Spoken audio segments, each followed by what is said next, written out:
अरे कुठे गेला रे सागर? कुठे गेला रे तो?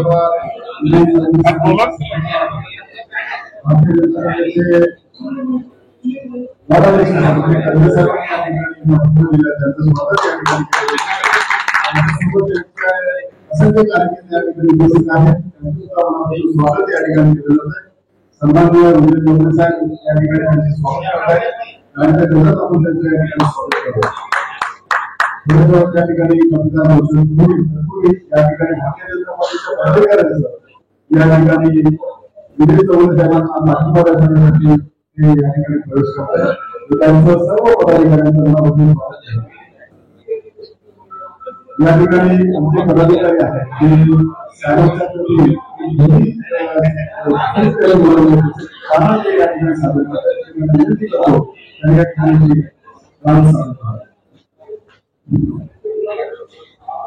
या ठिकाणी आमचे संपूर्ण भागासाठी विजय चव्हाण साहेब यांना पाठिंबा देत आहे. जाहीर पाठिंबा सन्माननीय तसेच आमचे गंभीर साहेब या ठिकाणी आम्ही संपूर्ण भागाची टीम आमच्या दादाला पाठिंबा देत आहे आणि त्यांच्या प्रेमापोटी कुठल्याचे प्रेशर आहे गाणं म्हणलेलं आहे. आताच आमच्या दादांनी सांगितले साहेब गाणं बोलत तर एक छोटंसं तर या ठिकाणी तर साहेबांसाठी एकच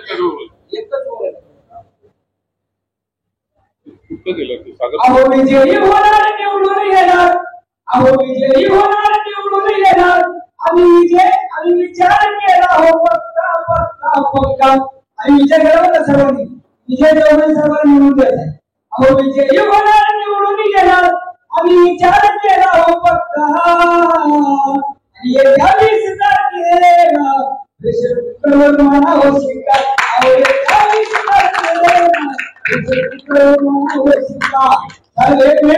दुश्मनाच्या संगती दोस्तीच्या वाटा करू नका, दुश्मनाच्या संगती दोस्तीच्या वाटा करू नका, सज्जनाच्या संगती दोस्तीच्या वाटा करू नका. हे नवीन मुंबई विजय चव्हाणचे आहे त्या दोस्तीच्या वाटा करू नका. जय हिंद, जय महाराष्ट्र.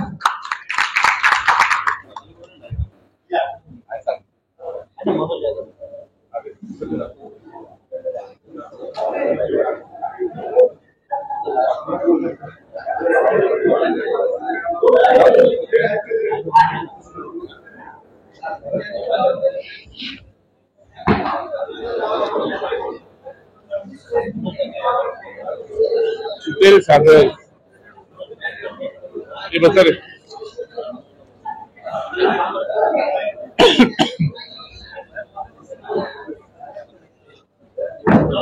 सागर कुठे गेला रे? सागर कुठे? मध्ये बसू थोडं मध्ये एकदम साईडला.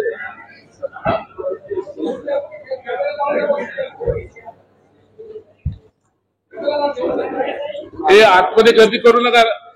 हे राठोड सर्वजण बाहेर थांबा. तुम्ही लोक आपले लोक कोणाला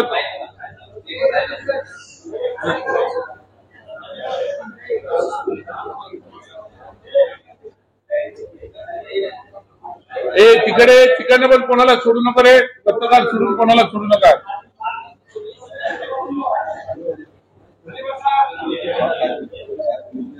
आपल्याला पाठवलं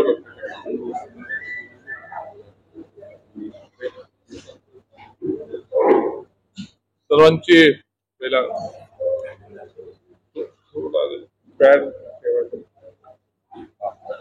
चालेल नाही थोडासा मागे घेतला चालेल ना. मागे घेतलं मला ठेवायला झालं.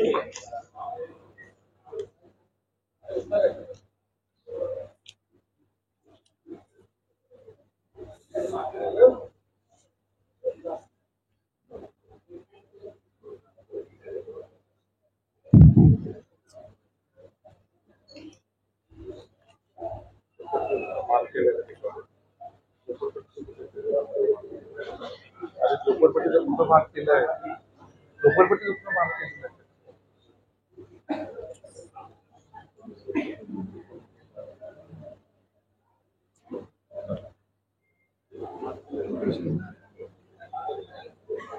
सर्व पत्रकारांचे मी सर्वांचं स्वागत करतो.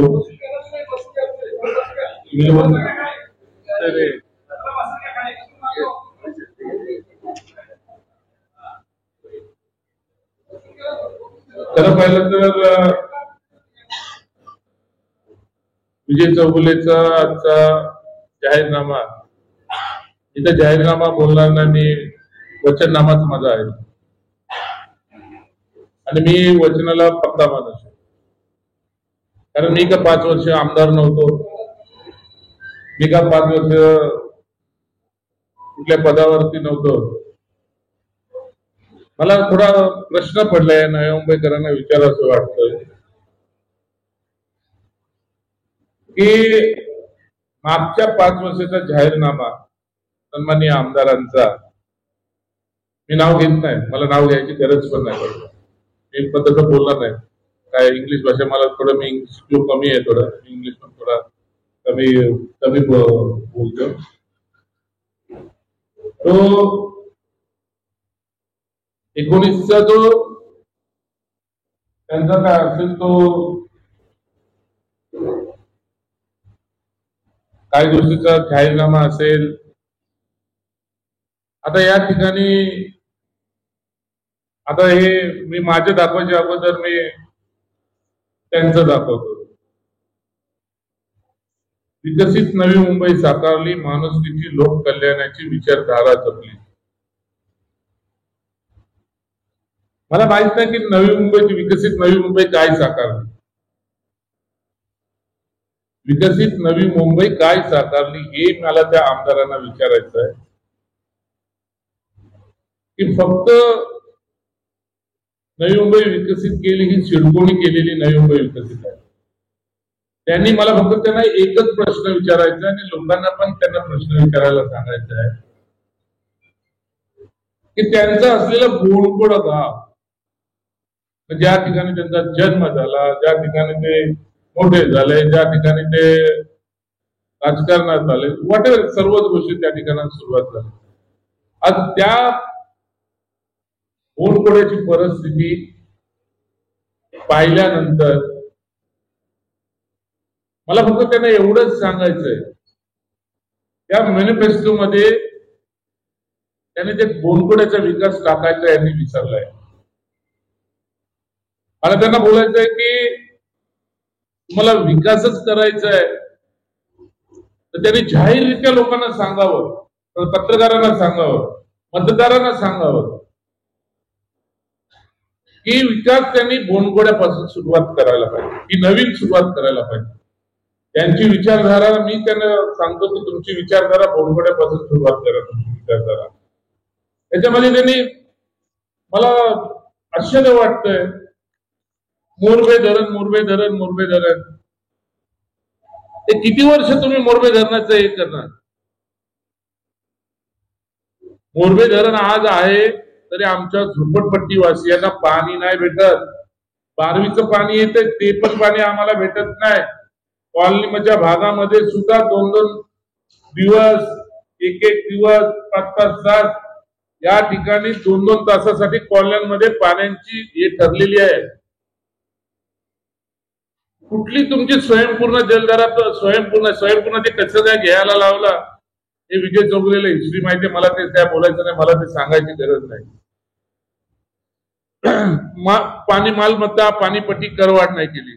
बघा करवाढ बघाच तुम्ही जाऊन. म्हणजे या ठिकाणी जेवढे काही गोष्टी आहेत हे सर्व जे काय याच्यामध्ये दिलेलं आहे, म्हणजे त्यांचं मी बोलतो सिडको फ्री होल्ड केली. कधी केली सिडको फ्री होल्ड? कधी केली? आता आम्ही प्रयत्न करतोय, दाखवा त्यांनी. आता आम्ही आता शेवटच्या टप्प्यामध्ये आम्ही केलेले ते फ्री होल्ड आहे. शेवटच्या टप्प्यामध्ये माननीय मुख्यमंत्री एकनाथ शिंदे साहेबांच्या माध्यमातून त्या गोष्टी झालेल्या आहेत.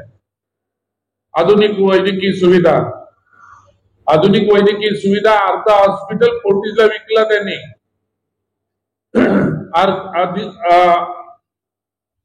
वैद्यकीय सुविधाचं ते सांगतात, अर्धा हॉस्पिटल त्यांनी फोर्टीजला विकला. त्याला जबाबदार कोण आहे? आज आमचे पेशंट लोक फक्त 10% घेतात ते पण विजय चौगुलेने आंदोलन केलं होतं फोर्टिसच्या समोर. शिवसेनेचा जिल्हा प्रमुख म्हणून तिथे मी सांगितलं होतं की आमच्या लोकांना न्याय नाही मिळाला तर मी आग लावून टाकेन. आज पण त्या फोर्टिसला जपण्याचा प्रयत्न करतात. आज पण माझ्या माहितीप्रमाणे हायकोर्टात का सुप्रीम कोर्टामध्ये ती केस पेंडिंग आहे, ती खाली करण्याची, ती यांच्या विरोधात केलेली केस आहे. पण आज पण आमच्या नगरपालिकेच्या वकिलांवरती प्रेशर आणून ते हॉस्पिटल हँडओव्हर नाही व्हायला पाहिजे अशी त्यांची परिस्थिती चालू आहे. या गोष्टी विरंगुळा केंद्र, ज्येष्ठ नागरिकांचे शिक्षण, आधुनिक शिक्षण, वाजवी दरात पर्यावरण, ज्येष्ठ मोफत महिलांसाठी परिवहन, आधुनिक घन कचरा कायमस्वरूपी संपर्कात सिटी, मोबाईल प्लॅन, शहरात दुहेरी टोलमुक्त, नवी मुक्तता ही कोणी केली? टोलमुक्तता कधी आंदोलन केलंय त्यांनी?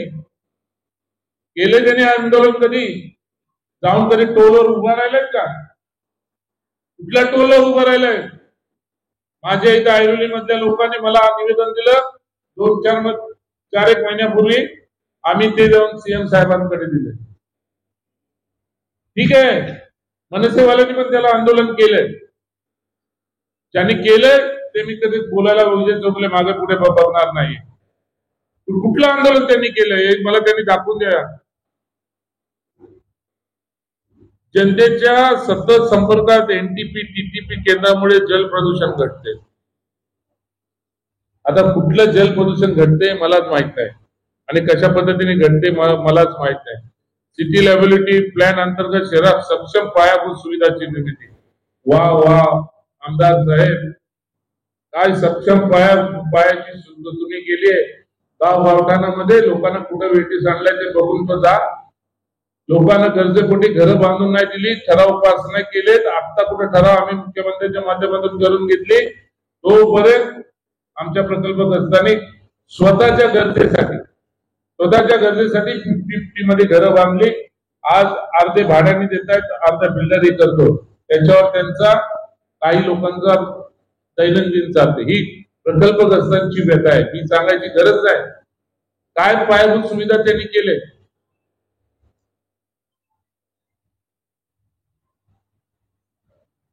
आता ऐरोली कटाई नाका होणार, दोन्ही बाजूला नवी मुंबईकरांना चढण्यासाठी उतरण्यासाठी मार्गिका. हे कधी त्यांनी टाकलंय? माझं पत्र आहे, अगोदरचं माझं पत्र आहे. हे जे चढण्यासाठी उतरण्यासाठी जे झालेत ना, ज्यावेळेस मुख्यमंत्री मला वाटतं फडणवीस साहेब होते, त्यांनी त्याचं भूमिपूजन केलं, त्यावेळेस मी दिलेलं पत्र आहे.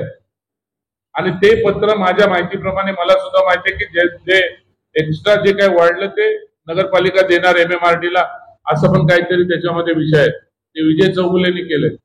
कुठली मार्गिका त्यांनी कटायची केले? काय केलं त्यांनी? हे मी करतोय, मी ओपनली आरोप करते. कोपरखेडणे घनसोली ऐरोली ते ETC केंद्र प्रस्तावित करणे. वा वा वा, काय ती जहा विकास नाम आहे वाटतं, विचारधारा. काय विचारधारा यांची बघा. ETC केंद्र, अरे एक ETC केंद्र आहे, ते पण मला वाटतं ETC केंद्र नगरपालिकेने उभं केलंय. माझ्या माहितीप्रमाणे नाटा साहेबांनी त्यावेळेस आणि असतील तिकडचे आमदार नंदाताई वगैरे त्यांच्या प्रयत्नातून तो झालेला ETC केंद्र वाशीच आहे. यांनी काय केलं? यांनी जागा तरी एक्वायर केली तर दाखवा ETC केंद्रासाठी. कुठं पत्र तरी असेल तर ते तरी दाखवा त्यांनी मला. उद्याने थीम गार्डनची निर्मिती, गवळी देवी सुलाई देवी पर्यटन स्थळाचा विकास कधी केलाय? कधी केलाय त्यांनी? मला एक दाखवावं त्यांनी या ठिकाणी, या मागच्या 5 वर्षात, त्याच्या मागच्या 5 वर्षात, त्याच्या मागे त्या गवळी गार्डनसाठी काहीतरी पैसे दिलेत का? फक्त त्यांना माहिती आहे. विजय चौगुलेचा इथं प्रस्ताव चालू आहे, त्या ठिकाणी शिवाजी महाराजांचं स्मारक मी नगरपालिकेच्या माध्यमातून करून घेतला. त्या स्मारकाचं त्याचं चालू झाला. लगेच तिथे मुख्यमंत्र्यांनी तिथं ओपनिंगला बोलवला. तिथं मुख्यमंत्र्यांना पत्र देतात, हे माझे 50 लाख रुपये, जसं काय खिशातून चेक काढून दिल्यासारखं तिथे त्या ठिकाणी ते देतात. अरे ते तिथं टोटली कोटेशन झालंय, टेंडर झालंय, त्याच्यामध्ये तुम्हाला पैसे द्यायची काय गरज आहे? फक्त नाव लागण्यासाठी. मी 50 लाख रुपये दिले, तिथे त्याची पाठी लागायला पाहिजे. अरे तुम्हाला द्यायचंच आहे तर मग नियोजन मंडळाची सभा मिटिंग असते, त्याच्यामध्ये तुम्ही पत्र द्यायला पाहिजे, ते पत्र तुम्ही मंजूर करून घ्यायला पाहिजे. तिथं मुख्यमंत्र्यांना पत्र देतात. म्हणजे फक्त का क्रेडिट ममित चौगुलेला क्रेडिट जाऊ नये, विजय चौगुलेला क्रेडिट जाऊ नये म्हणून ती त्यांची भाषा. घनसोली नियोजित आंतरराष्ट्रीय क्रीडा संकुल मंजूर. 100 एकर जमीन किती वर्ष झाले त्याची पडीक आहे. आता आपला सगळं तो कोण रे आपला आर्किटेक्ट नाही जितेन सेठी, तुमच्या माहितीसाठी मी सांगतो, देसाई आणि बांगर साहेब असताना त्याचा पूर्ण प्लॅन विजय चौगुलेने मुख्यमंत्र्यांना पत्र देऊन त्याचा पूर्ण प्लॅन विजय चौगुलेने काढायला लावला. त्याचा प्लॅन पूर्णपणे विजय चौगुलेने तयार करायला लावला. त्याच्यामध्ये नाही तर यांनी हा क्रीडांगणाचा प्लॉट कुठल्या तरी उद्योगपतीच्या खिशात टाकायचा विचार केला होता आणि त्यांचं नाव लावून ते त्यांना हँडओव्हर करा जागा आणि त्यांना हँडओव्हर करून त्यांचं तिथे बांधून देतील असा त्यांचा पूर्णपणे त्यांचं त्या ठिकाणी प्रयास चालू होता. पण आता मी मुख्यमंत्र्यांना सांगून त्या ठिकाणी त्याचा देसाईला विचारण्यात हितेन शेट्टीकडे त्याचा प्लॅन रेडी असेल, ते प्लॅन त्या ठिकाणी तयार करायला सांगितलेला होता. अरे मंजूर 5 वर्षात केलं काय? नियोजित खेरणे बोनकोडे रेल्वे स्थानकाच्या कामाला गती. आता खेरणे बोनकोडा रेल्वे स्टेशन, हे रेल्वे स्टेशनचं काम यांचं आहे. हे रेल्वे स्टेशनचं काय स्थानिकाच्या कामाला गती. आजपर्यंत काय गती दिली मला तुम्ही सांगा. कुठली गती दिली मला त्यांनी सांगा. खेरणे बोनकोडा या रेल्वे स्टेशनला काय त्यांनी गती दिली मला सांगा. हे रेल्वे स्टेशन काम काही आमदाराचं आहे, एक खासदाराचं आहे.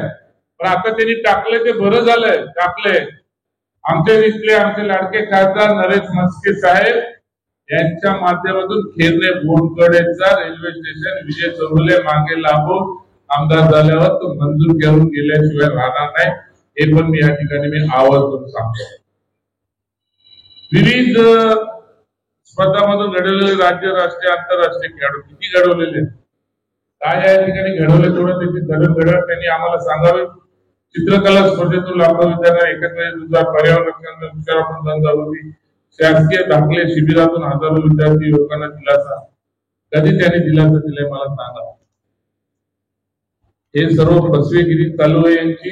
विकास भारत बिचारा त्याच्यावरती आमच्या मुख्यमंत्र्यांचा फोटो टाकून, आमच्या मुख्यमंत्री उपमुख्यमंत्र्यांचा फोटो टाकून, पंतप्रधानांचा फोटो टाकून फुकटे बदनाम करत आहे. या विचारधाराला काय आहे? हे नगरपालिकेची काम आहे ती. आमदार म्हणून त्यांनी काय केले ना, आमदार म्हणून काय करणार हे त्यांनी मला दाखवून द्यावं या विचारधारामध्ये. ही याच्यामध्ये दिलेली कामं 100% ही नगरपालिकेची असलेली काम आहे. पण नगरसेवक कशाला तिथे का वाटी वस्त्र घेऊन जाऊन नगरसेवक पत्रांच्या निवडून आल्यानंतर नगरसेवक आम्ही लोक म्हणजे आमची कामांची श्रेय हे स्वतः घ्यायला बघतात. या ठिकाणी मला एवढंच सांगायचं आहे की या ठिकाणी यांनी कुठल्याही गोष्टीसाठी यांनी कधी या गोष्टीसाठी कधीही त्यांनी पुढाकार घेतलेला नाही आतापर्यंत. मला वाईट वाटतं. माननीय आमदार साहेब, मुख्यमंत्री उपमुख्यमंत्री मोदींना कधी बदनाम करू नका फोटो टाकून. आता त्याच्यावर कोणाकोणाचे फोटो टाकलेत मला माहित नाही. मला एवढंच सांगायचंय आतापर्यंत त्यांनी जो हे केलेला आहे, जो हे सर्व नगरपालिकेची कामं याच्यावरती टाकलेली आहेत. मला फक्त त्यांनी दाखव की मागच्या 5 वर्षांमध्ये आमदार म्हणून किती फंड इथं आणला आणि आमदार म्हणून त्यांनी किती कामं केली, कुठले मोठे प्रोजेक्ट या ठिकाणी आणले, हे सर्व त्यांनी दाखवून द्यावं. ते दाखवून दिल्यानंतर आम्हाला आनंद होईल की बाबा आमदारांनी हे आणलं.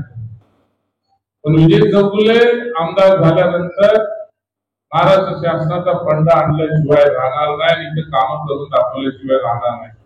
त्या ठिकाणी कुठे कुठे त्यांनी दिले की आरोग्य हॉस्पिटल तर विकलंय. मी आरोप करतो, खुले आरोप करतो.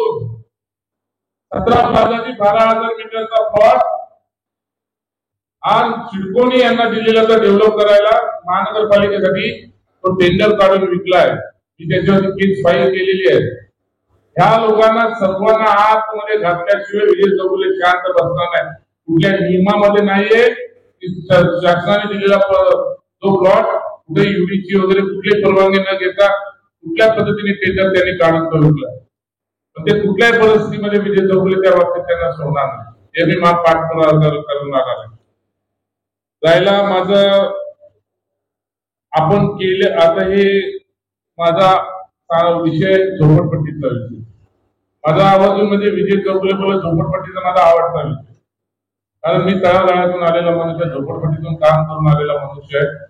या ठिकाणी त्यांनी काय आपण केले, आपण करतोय, आपण करणार विकास नव्या मुंबईचा. आता काय विकास करणार आहे मला माहित नाही, काय मला माहित आहे. याच्यामध्ये झोपडपट्ट्यांचा विकास बघा, झोपडपट्टी पुनर्वसन योजना तातडीने राबवण्यासाठी प्रयत्न करणार.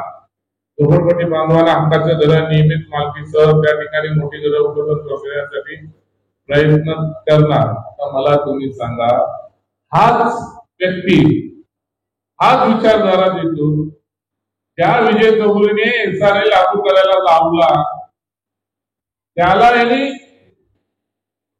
पूर्णपणे विरोध केला, पूर्णत्व विरोध केला. आणि आज याच्यामध्ये लिहितो की मी परत पुनर्वसन सुधारणा तातडीने राबवण्यासाठी प्रयत्न करणार, झोपडपट्टी बांधवांना हक्काची घरं देणार. आणि हाच मनुष्य सांगतो की यांना जर हक्काची घरं पाहिजे असेल, पाण्याचा प्रॉब्लेम होईल, यांना पनवेलला झोपडपट्टी असेल ना करायचं.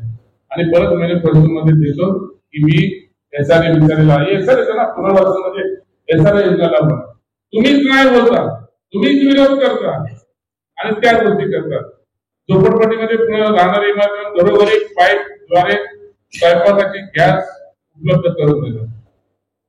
तर हे 5 वर्षात 25 वर्षात केलं काय? मी तरी ते चिंचपणामध्ये बायोगॅस तरी चालू केलं नाही. नगरपालिकेच्या टक्केवरती, नगरपालिकेच्या जीवावरती गॅस झाली तिथे अवेलेबिलिटी तरी मी दिली. आता हे बोलतात गॅस लाईन कुठून देणार? गॅस लाईन झोपडपट्टीच्या घराघरात पाणी पोहोचवण्यासाठी उपाययोजना करणार. वा आमदार वा.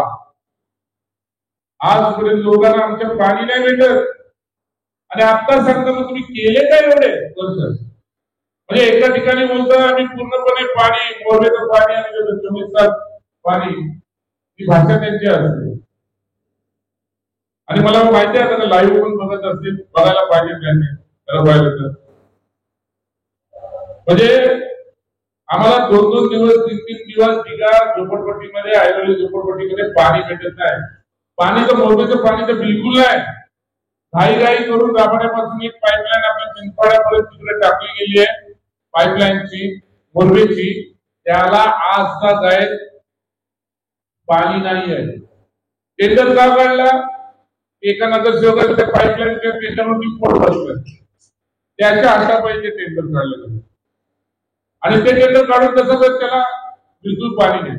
आम्हाला पाणी मिळते 12 डॅमचं पाणी, त्याला पण आम्हाला लिमिटेशन आहे.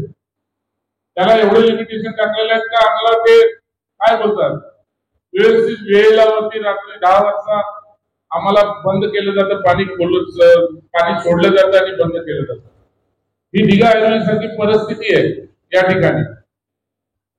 माफ्यामध्ये जॉईंट द्यायचं बाकी, जॉईंट द्यायचं माफ्यामध्ये पाण्यासाठी झोपडपट्टीला जॉईंट द्यायचं बाकी. MIDC वाले बोलतात की आम्ही तयारी करून ठेवले, पण त्या अजूनपर्यंत त्या ठिकाणी माफ्याच्या झोपडपट्टी वाचण्यासाठी गावाल्यांसाठी ते पण पूर्णपणे कुठल्याही परिस्थितीमध्ये मी ते करून देणार. कुठल्याही परिस्थितीमध्ये आमदार झाल्या पहिला त्यांना पाईपलाईन पाणी त्यांना देणार आहे. कुठल्याही परिस्थितीमध्ये पाणी देण्याचा प्रयत्न करणार. दिघा बिंदू माधवनगर, पंढरीनगर, इटनपाडा उच्चस्तरीय जलकुंभ बांधून घेणार.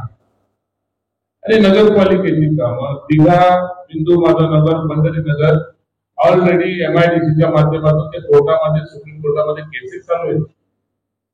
तिथल्या त्या नगरसेवकांनी तिथे किती मजले बिल्डिंग बांधले मी सांगायची काही गरज नाही. आज पण तिथं जर इन्क्वायरी केली तर 300-400 फ्लॅट भाडे घेतात तिथले काही नगरसेवक लोक. आणि त्यांना टांगती तलवार ठेवलेले सुप्रीम कोर्टात त्यांची केस चालू. पण मी तुम्हाला सांगतो, मी आश्वासन देतो, जसं वागळे स्टेटला क्लस्टर लागू केला मुख्यमंत्र्यांनी, बिल्डिंग मधल्या लोकांना न्याय देण्याचा प्रयत्न केला, त्या पद्धतीने या ठिकाणच्या हिंदू माधवनगर पंढरपूर विधानवाडा असेल या ठिकाणी सर्वांना क्लस्टरच्या माध्यमातून घर देण्याचा माझा प्रामाणिकपणे प्रयत्न असणार. जेवढे अनधिकृत आहेत त्यांना अधिकृत पहिला करून देणार आहे. झोपडपट्टीवासियांना अधिकृत करण्याचं मी ठाम धाडलेलं आहे. आता मला सांगा, ही दिघा रेल्वे ऐतिहासिक मोठी धरण महापालिकेकडे हस्तांतर करून घेण्यासाठी प्रयत्न करणार. आता यांना मी माझ्या भाषणात बोलतो की दिघ्याचं धरण मी हस्तांतर करून घेणार. त्यांनी कधी प्रयत्न केले हो? मुलगा 5 वर्ष खासदार होता ना, मग रेल्वेकडल्या एकाला तरी पत्र दिले त्यांनी. त्याच्यानंतर ह्यांची सत्ता होती ना. मागच्या वेळेस मला आठवतंय, मी स्वतः माजी खासदार त्यांना घेऊन जाऊन माझ्याबरोबर देसाई आज स्वतः आला होता, सुरेश प्रभू रेल्वे मंत्री होते, मी स्वतः गेलो होतो आणि पत्र दिलं होतं की हे डॅम आम्हाला हस्तांतरित करा. नंतरची जबाबदारी कोणाची आहे? ब्रिटिश कालीन धरण. मी प्रत्येक वेळेस मी सांगतो की या धरणात, आता मी माझ्या प्रत्येक भाषणामध्ये बोलायला लागलो, पण कुठेतरी त्यांनी त्याच्यामध्ये नाव सुचवलं. मला माहिती आहे त्या ठिकाणी जो डॅम व्यवस्थितपणे गाळ काढला, ब्रिटिश कालीन तो डॅम आहे, त्याला व्यवस्थितपणे त्याची यंत्रणा व्यवस्थितपणे कार्यरत केली तर मला वाटतं आमच्या तिथल्या झोपडपट्टीवासियांचा, मला वाटतं 3-4 MLD पाणी तिथे भेटेल, पण ते आमच्या झोपडपट्टीवासियांचा पूर्णपणे तो प्रश्न मिटून जाईल. हे आम्ही झाल्यानंतर आम्ही पूर्णत्वास करणार. कारण मला माहिती आहे की विजय चौगुले कुठल्याही परिस्थितीमध्ये आमदार झाल्यानंतर पहिल्यांदा झोपडपट्टीचा पुनर्विकास क्लस्टरच्या माध्यमातून केल्याशिवाय शांत बसणार नाही. प्रत्येकाला जे डबल झोपडपट्टी आहे, खाली घर आहे, वर घर आहे, त्या प्रत्येकाला 2-2 घरं दिल्याशिवाय राहणार नाही. म्हणजे यांनी पहिला विरोध करायचा आणि आता झोपडपट्टीसाठी सांगायचं की आम्ही परत एसआरए करतो आणि हे करतो. किती फसवेगिरी आहे, कुठली फसवेगिरी यांची थांबलेली आहे. म्हणजे हे बोलायचं वेगळं आणि सांगायचं वेगळं. कंत्राटी कामगारांना कायम करण्यासाठी राज्य सरकारकडे पाठपुरावा करणार. आता किती वेळा फसवणूक करणारे कंत्राटी कामगारांची. जेव्हा नगरपालिकेचे इलेक्शन आलं, जेव्हा हे विधानसभेचं निवडणूक आलं, नशीब आता महापालिका नाही तर आमच्या इथं महापालिकेमध्ये अशासकीय ठराव होतो की सर्व त्या नगरपालिकेतल्या अधिकाऱ्यांना खुश करण्यासाठी, पदाधिकाऱ्यांना म्हणजे ते साफसफाई कर्मचारी त्यांना खुश करण्यासाठी की बाबा तुम्हाला मी कायमस्वरूपी परमनंट करणार. अरे लोक मरायला लागले. काही लोक तर 50-55 वर्षाच्या आतमध्ये त्याचा जीव जायला लागला या घाण कचरा याच्यामध्ये. आणि आता तुम्ही हे टाकता. लाजा वाटायला पाहिजे. काय होतं, मेलेल्या माणसाच्या टाळूवरचं लोणी खाण्यासारखाचा हा प्रकार आहे. त्या मॅनिफेस्टो मध्ये टाकतात की आम्ही त्यांना सर्वांना परमनंट करणार. कधी केलं परमनंट? कोणाला केलं परमनंट? आता युनिच्या माध्यमातून मुख्यमंत्री एकनाथ शिंदे साहेबांकडे आम्ही पाठपुरावा करून काही लोकांना आम्ही परमनंट केले. मग ते इंजिनिअरिंग डिपार्टमेंट मध्ये असतील, काही शिक्षक लोक असतील, आम्ही ते परमनंट करून देते. आणि झोपडपट्टी आपल्या साफसफाई लोकांसाठी पण आमचे पूर्णपणे प्रयत्न चाललेले आहे. म्हणजे एवढं खोटारडेपणा, एवढं फसवेगिरी. अरे कोण गरिबांना फसवतो तुम्ही लोक? कॉन्ट्रॅक्टर कोण त्यांचे मी काय सांगायची गरज नाही. म्हणजे ही यांची एवढी फसवेगिरी चाललेली आहे. महिला सुशिक्षित, देश सुरक्षित. वा, कंत्राटी कामगारांचं झालं. युवकांच्या कल्याणासाठी काय केलं? युवकांच्या कल्याणासाठी तरुण कौशल्य केंद्र स्थापन करणार, नवीन युवा कृतींना रोजगार मिळवून देणार. किती लोकांना रोजगार मिळवून दिला गणेश नाईकांनी सांगावं. या 5 वर्षामध्ये माझी चॅलेंज आहे. त्याचे विजय चौगुले तरी इथं सांगायला तयार आहे मी किती लोकांना रोजगार मिळवून दिला. सांगावं त्यांनी सुद्धा, इथं विजय चौगुले सुद्धा सांगायला बसायला तयार आहे. युवकांसाठी व्यवसाय करणार शिल्प एमआयडीसी शासनाकडे जागा उपलब्ध करून देण्यासाठी मदत करते. अरे काय हे काय? मग तुम्ही झोपले होते का एवढ्या वर्ष? एवढ्या वर्षामध्ये कुठं सिडको आणि एमआयडीसी मधून तुम्ही शासनाकडून जागा उपलब्ध करून दिली? कुठं करून दिली मला सांगा त्याने. या इथं मला वाटतं दिपेश बसलाय, दिपेश याचा 100 मीटरचा याला प्लॉट अलॉट झालाय. असे कितीतरी प्रकल्प असताना प्लॉट अलॉट झालेले आहेत, त्यांच्यावरती विरोध केलाय, त्यांना अलॉटमेंट होऊ नाही देत, त्यांचा प्लॅन पास करू नाही देत. शासनाने त्यांना मंजुरी दिली तर त्यांच्या विरुद्ध कोणाला तरी कोर्टात जायला सांग. हा प्रकल्पग्रस्त आहे मुलगा, आमचा कार्यकर्ता आहे, माझा पदाधिकारी आहे, आणि तुम्ही याच्यामध्ये टाकता. अरे ज्यांना जागा दिल्या, ज्या प्रकल्पग्रस्तांना जागा मिळाल्या आहेत त्या जागा तरी त्यांना अलॉट करा ना. सर्व्हिस रोडला आहे, सर्व्हिस रोडला आहे. अरे तुम्ही इथल्या सर्व्हिस रोडचा विचार करता, बोरकड्यातल्या रोडचा पहिला विचार करा, मग या प्रकल्पग्रस्तांच्या सर्व्हिस रोडचा विचार करा. म्हणजे यांची खायचे वेगळे आणि दाखवायचे वेगळे, यांचे अशी चालू आहे. युवक युवतींना नवी मुंबई आसपासच्या औद्योगिक क्षेत्रात नोकऱ्या मिळवून देण्यासाठी रोजगार सहायता केंद्र यांनी कधी केलंय का सांगा मला. एवढ्या वर्षात केलं काय? पण हा विजय चौगुले स्वतःचा एम्प्लॉयमेंट एक्सचेंज चालू करणार आहे. आमदार झाल्यावर पहिलं ते चालू करेल. या ठिकाणी जेवढ्या कंपन्या आहेत एमआयडीसी कडनं माहिती मागून घेईल. या ठिकाणी डेटा सेंटर, आयटी सेंटर जेवढे आहेत त्यांच्याकडनं माहिती मागून घेईल. त्या ठिकाणी प्रकल्पग्रस्तांना पहिलं प्राधान्य, नंतर आमच्या इथे पण जेवढी लोक आहेत त्यांना. ठीक आहे, आयटी आहे, हे आहे. आज माझ्या ठिकाणी ऐरोलीमध्ये मी बघतो पीजी मध्ये एवढी मुलं राहतात ना, हैदराबाद, तिकडनं मद्रास, इकडनं सर्वीकडनं आलेली लोक असतात. मला त्यांच्याबद्दल काय नाही, हिंदुस्थान आहे, हिंदुस्थानामध्ये सर्वजण या भारतात येऊन सर्वजण राहू शकतात, सर्वजण नोकरी करू शकतात. पण इथं स्थानिक लोकांना नोकरी भेटण्यासाठी विजय चौगुलेचा बाकायदा आमदार झाल्यानंतर मी बाकायदा कायदेने मी माझं स्वतःचा एम्प्लॉयमेंट एक्सचेंज मी सुरू करेन. मी माझ्या याच्यावरती, माझ्याकडे डाटा, माझ्याकडे 4.5 लाख लोकांचा आयुर्वेदचा डाटा आहे. बाकीचा आहे नव्या मुंबईतला पण डाटा आहे, डेटा माझ्याकडे तो आज पूर्णपणे त्याच्यावरती टाकेल. ही या कंपनीमध्ये ही भरती आहे, तुम्ही इकडे या आणि आम्हाला सांगा त्या लोकांना या घटकाला प्राधान्य दिलं जाईल. हे करायला पाहिजे, करण्याची इच्छाशक्ती पाहिजे. फक्त हे, आणि मला आश्चर्य वाटतं हे कोण एकत्र, पण नवीन हे विजय चौगुलेने करायला पाहिजे असा मेरे भ्रष्ट विचारधारा, हे विजय चौगुलेचे विचारधारा हे सुद्धा वापरायला लागला.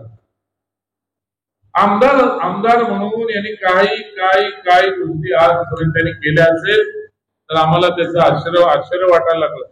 प्रकल्पग्रस्तांच्या हितासाठी, वा प्रकल्पग्रस्तांचा नेता माझा प्रकल्पग्रस्तांच्या हितासाठी काय केलं त्यांनी. नवी मुंबईच्या आंतरराष्ट्रीय विमानतळात विवाह पाडण्याचे नाव देण्याचा निर्णय राज्य स्तरावर झाला. केंद्र सरकारकडे त्यांची अंमलबजावणी करून घेण्याचा प्रयत्न. हे काय घेण्याचा होतोय, हे काय याच्यात टाकण्याचे होते. दीपा पाटलांचा तो ठराव झालेला आहे, मुख्यमंत्र्यांनी तो डिक्लेअर केलेला आहे. तो फक्त विमानतळ सुरुवात होईल त्यावेळेस त्याच्या अगोदर त्याचं नाव तर देणार आहे. आणि हे तुम्ही करायची गरजच काय आहे? या इथल्या स्थानिक प्रकल्प दीपा पाटलांच्या नावाने ज्यांनी ती संस्था स्थापन केले ते आंदोलन पनवेलच्या लोकांनी केले. याच्यात तुमचं श्रेय काय? याच्यामध्ये मुख्यमंत्र्यांनी त्याला नाव पण दिलेलं आहे, मग याच्यामध्ये काय श्रेय देण्याचं कारण आहे? प्रकल्प गरजेपोटी स्वतःसाठी बांधलेल्या घराच्या महापालिकेमध्ये तिप्पट जर आकारणी केली आहे. शासनाच्या स्तरावर करून ही तिप्पट आकारणी रद्द करून सर्वसामान्य कर आकारणीसाठी पाठपुरावा. वा वा वा, अरे हे प्रकल्प असताना थोडंसं पाणी पुसणार हा वाक्य. नगरपालिका कोणाची आहे? कोणाची नगरपालिका आहे? तुमचा माप हो, तुमची नगरपालिका, पण तिप्पट आकारणी होतेच कशी? तुम्ही बोलता एका ठिकाणी, तुम्ही बोलता की एवढे वर्ष आम्ही कुठेही टॅक्स वाढवलेला नाही, हे तेच बोलतात ना की आम्ही कुठेही टॅक्स वाढवलेला नाही. आणि इतर तेच बोलतात की तिप्पट घर आकारणी केलेली आहे. म्हणजे बघा ना, एका पानावरती येतं की मी कुठे टॅक्स आकारणी केलेली नाही आणि आम्ही एवढ्या वर्ष 25 वर्ष आम्ही करत नाही. आणि इथल्याच एका पानावरती दिलं जातं प्रकल्पग्रस्तांच्या याच्यावरती की तिप्पट घर आकारणी केली आहे. प्रकल्पग्रस्तांनी गरजेपोटी स्वतःसाठी बांधलेल्या घरांना महापालिकेने तिप्पट घर आकारणी केली आहे. किती मोठा हा प्रकल्पग्रस्तांवर अन्याय. म्हणजे एक प्रकारे बोलता तुम्ही आम्ही घर आकारणी करत नाही, घरपट्टी टॅक्स आम्ही वाढवला नाही, पुढे 25% आम्ही वाढवला नाही, आणि एका ठिकाणी तुम्ही स्वतः सांगता की आम्ही घर आकारणी केलेली आहे. अरे तुमचं महापालिका असताना तुमचं हे असताना झालीच कशी ही प्रकल्पग्रस्तांची फसवणूक नाही. ही 101% ही प्रकल्पग्रस्तांची फसवणूक आहे. आणि त्या तिप्पट घर आकारणी सर्वसामान्य पाठपुरावा करू रद्द करण्यासाठी त्यांनी काही करायची गरजच नाहीये. आम्ही स्वतः त्याचा पाठपुरावा केलाय आणि कुठल्याही परिस्थितीमध्ये ती आकारणी मुख्यमंत्र्यांच्या माध्यमातून आम्ही करून घेतलेली आहे आणि ती होणार आहे. फक्त इम्प्लिमेंट व्हायचं बाकी आहे. एका ठिकाणी बोलतात तुमचीच महापालिका वाढवते टॅक्स आणि एका ठिकाणी बोलतात आम्ही टॅक्स वाढवत नाही. म्हणजे हा कसं आहे, दुपटीपणाचं हे त्यांचं धोरण आहे. नवी मुंबई महापालिका सिडको महामंडळाच्या करार पद्धतीने काम करणाऱ्या प्रकल्पग्रस्तांच्या मुलांना नियमित करण्यासाठी पाठपुरावा करणार. तुम्हाला माहितीये का की साफसफाई खात्यातली मुलं होती ना पहिली, ती सिडको मधली होती. सिडको मध्ये नंतर नवी मुंबई महानगरपालिकेकडे हस्तांतर झालं तेव्हा 30 कंत्राटी मुलं नगरपालिकेमध्ये आले. आज गायब 25-30 वर्ष झाले महापालिकेला एकाही कंत्राटी माणसाला त्यांनी परमनंट केलेलं नाही. एकाही कंत्राटी माणसाला त्यांनी परमनंट केलं नाही. आणि याच्यामध्ये या प्रकल्पग्रस्तांच्या हितासाठी मध्ये ते टाकतात. मला लाज वाटते. मी तुम्हाला सांगतो, माझा एक मित्र आहे विश्वनाथ म्हणून, त्यांनी नोकरी सोडली बिचाऱ्याने. मला आठवतं मी जेव्हा मैदानाला त्यांनी जाईल तेव्हा त्याच्या सरणावरती लाकडं रचायला तो कोरला. माझा मित्र म्हणजे आम्ही दोघं जण सिडको होतो. आम्ही शेतकरी शिक्षण संस्थेमध्ये आम्ही 8वी ते 10वी एकत्र शिक्षण घेतो. मला सांगा आज ही प्रकल्पग्रस्तांची कितीतरी प्रकल्पग्रस्त आज या कंत्राटी कामगारांमधनं देवाघरी गेले. त्यांची मुलं आता कामाला लागतात, त्यांच्या मुलांना तिकडे देण्यात आलेले. बीएमडीसी मंजूर घेतलेले नुकसान भरपाई मान्य केलेले गाळे वाटप लवकरात लवकर होण्यासाठी प्रयत्न करते. मला तुम्ही सांगा, हे गाळे आता मध्ये कधीतरी मी ऐकलं होतं झाले त्यांना दिले. अरे त्यातली लोक सुरेश म्हात्रे जर का गणपतीला त्यांचा सत्ता बादचा. आता मी एक तो मेटकर म्हणून आमच्या जिल्ह्यातला एक आमचा मेटकर म्हणून आमचा एक कार्यकर्ता, तो बीएमडीसीचा तो कार्यकर्ता, तो वारला बिचारा. ते उपोषणाला बसणारा तो बसलेला कार्यकर्ता मेटकर. आता मी त्याच्या मुलाच्या लग्नाला मी जाऊन आलो होतो, त्यांना आता जाऊन आलो. आजचा गायब त्यांची कुठलीही त्यांना काहीतरी नुकसान भरपाई देणार होते, त्यांना गाळे देणार होते, कुठं दिले जातपर्यंत. आणि त्या तेवढ्या काळामध्ये बीएमडीसीच्या त्या काळामध्ये यांनी किती गाळे घेतले हे मला विचारा ना. कुठले प्लॉट घेतले हे मला विचारा. हे फक्त ज्या बीएमडीसीच्या जीवावरती नेते मला मोठे झाले. या ठिकाणी मला आठवत आहे आशिष लालवाला म्हणून आमच्याकडे एक ज्येष्ठ पत्रकार होता. त्या बीएमडीसीतला सर्व एक करण्यासाठी त्या अग्रेसिव्ह व्यक्ती होता. म्हणजे ही प्रकल्पग्रस्तांनी तोंडाला पुसणारी पाहणी अशी त्यांनी केलेली आहे. म्हणजे कोणाला दिले त्यांनी. आज ती किती लोक जिवंत आहेत मला माहित नाही. मी त्यांचा सत्ता बाजचा सुरेश म्हात्रे सांगितलं, मेटकर यांनी 2 नावं तर मी सांगितले.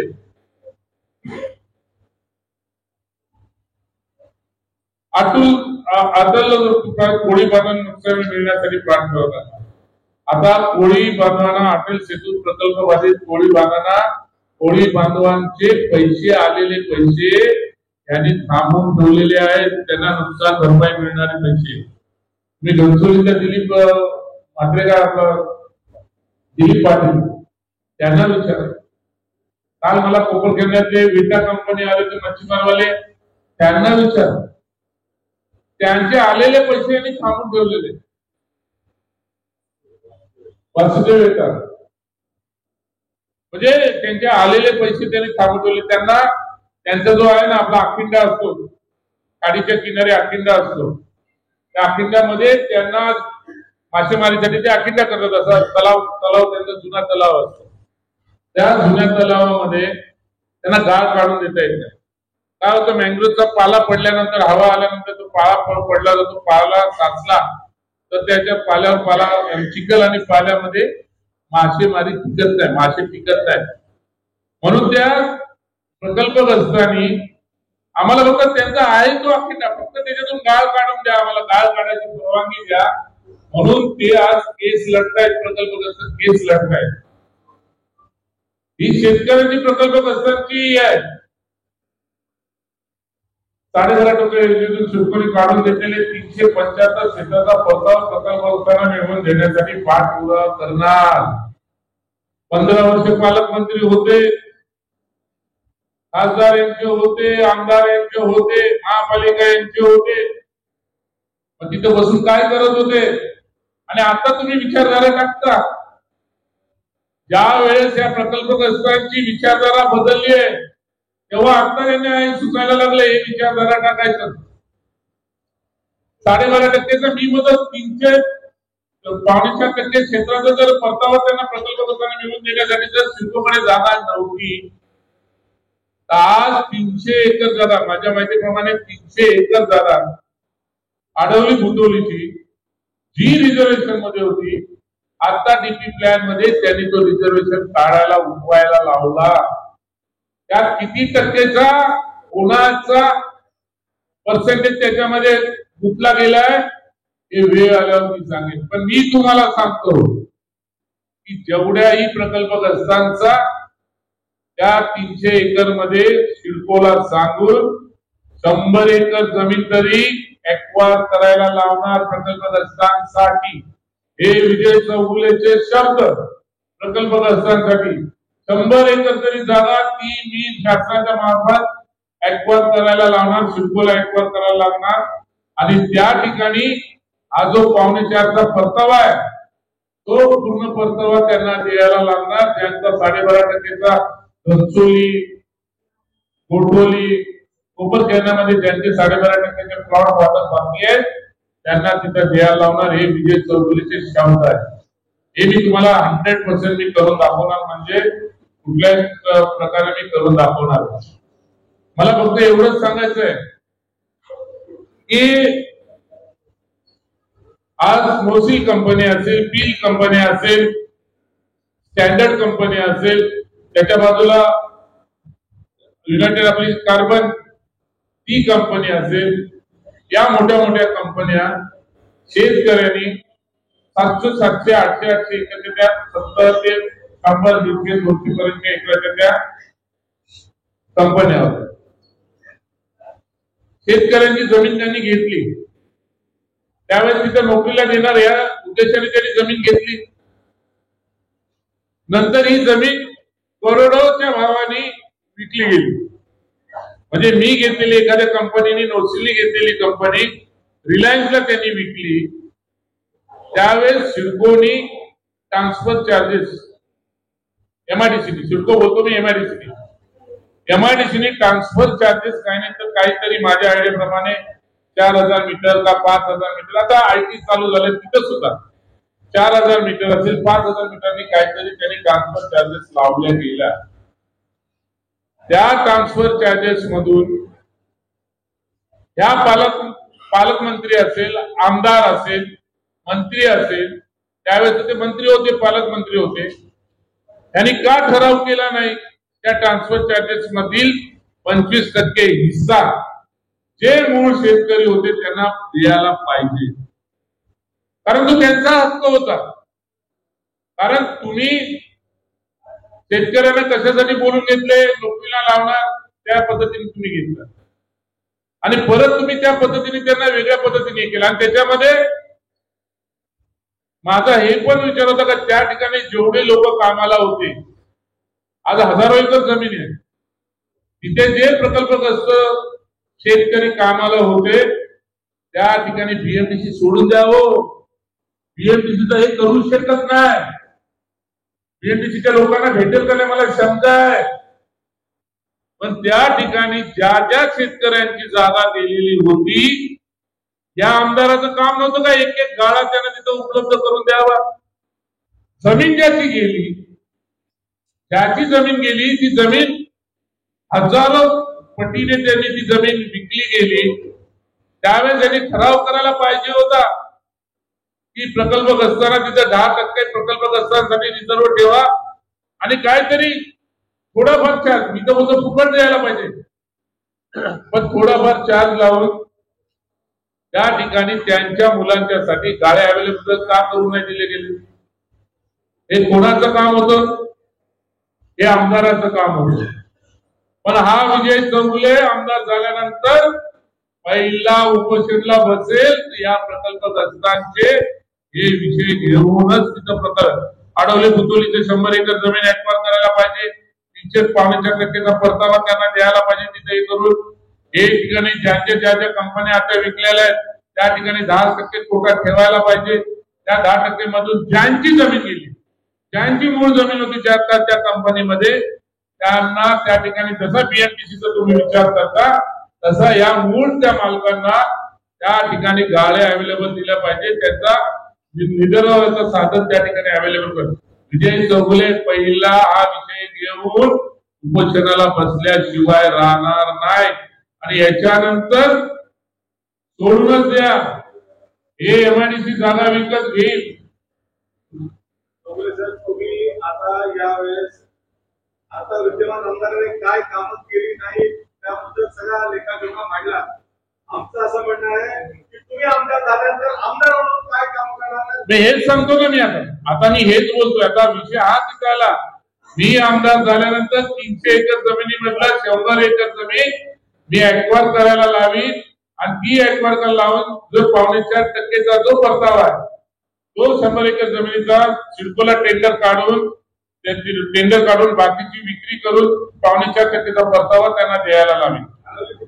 आडवली बुतोलीची हे आता जागा कुठे अवेलेबल आहे, कारण ती रिझर्वेशन मी उठवलं.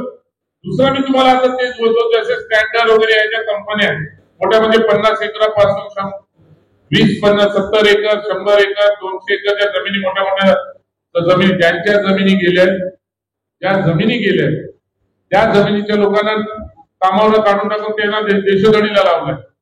पण ज्यावेळेस एमआयडीसी त्याच्यामध्ये ट्रान्सफर चार्जेस लावते आणि पैसे घेते, तर मी त्याच्यात ठराव करणार आहे की 10% एरिया शासनाने त्याच्यामध्ये रिझर्व ठेवा आणि तो जे मूळ मालक होते त्या मूळ मालकांना त्या ठिकाणी गाळे वगैरे काहीतरी उदरनिर्वाहाचं साधन त्या ठिकाणी उपलब्ध करून द्या.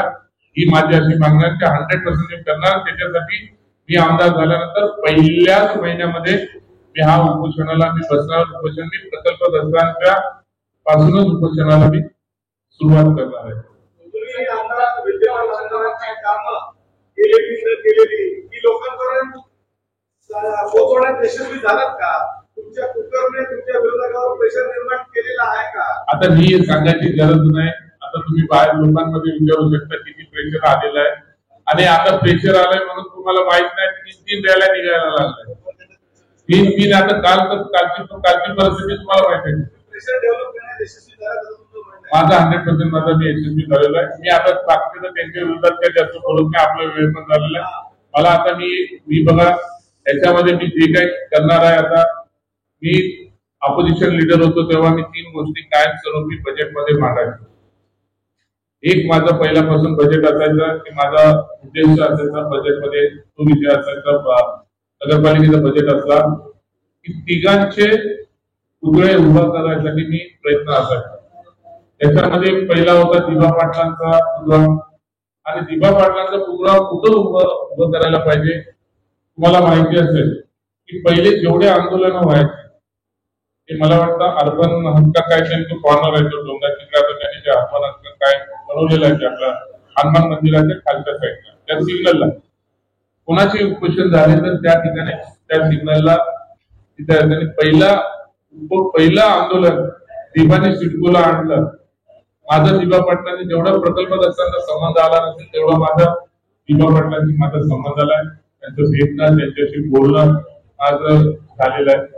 तो तिथे अर्बनाच्या तिथे दिबा पाटलांचा पुतळा तिथं उभा करायला. कारण आज पण जे काही आंदोलन होतात, जी कोणी लोक येतात तर त्या कॉर्नरला त्या कॉर्नरला येऊन थांबतात आणि तिथंच सांगता होते, प्रत्येक मोर्चाची सांगता होते.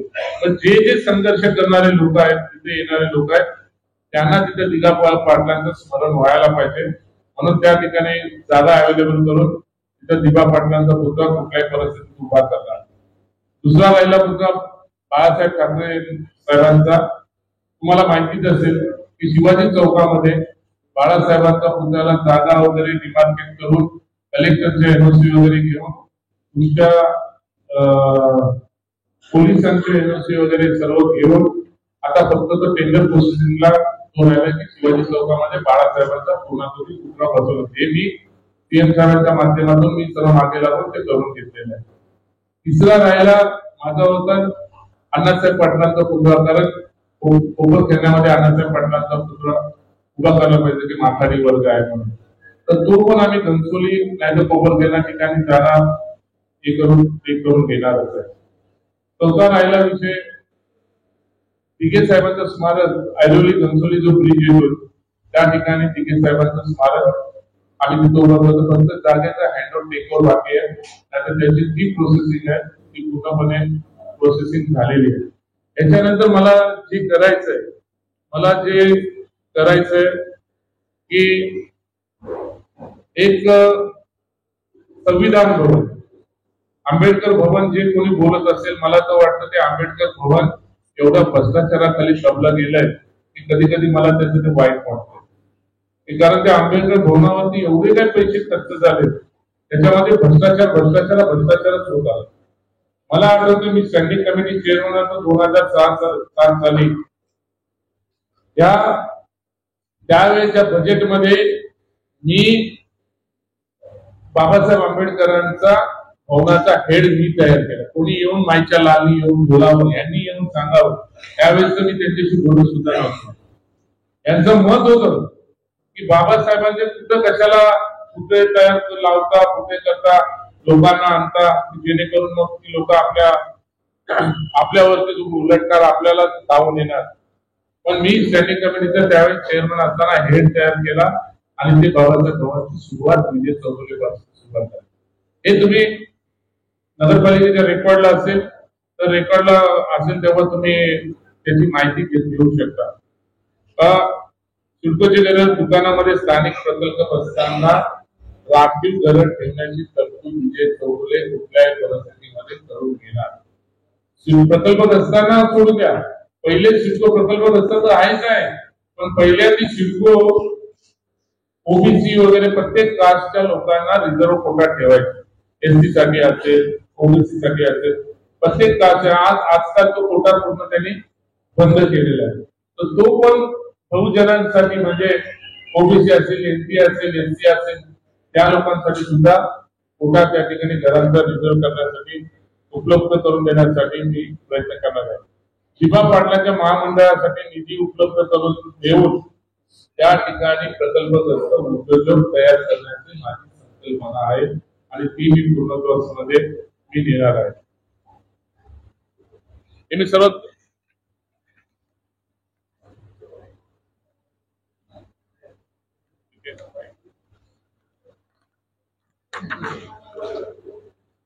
नवी मुंबईमधील MIDC व सर्व रोजगारामध्ये नवी मुंबईतील मूळ रहिवाशांना नोकरी मिळवून देण्यासाठी, व्यवसाय देण्यासाठी माझं प्राधान्य असणार. भूमिपुत्रांनी मेहनतीने तयार केलेल्या मैदानाचा मी विकास करणार आहे. मी तुम्हाला हेच सांगतो, आजपर्यंत 40+ जे 40+ वाल्यांना 40+ झाले, आता 40+ वाले 60+ वर गेले जातात.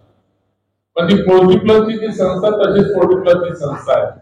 म्हणजे 40+ वाले 60+ ला गेले तरी अजून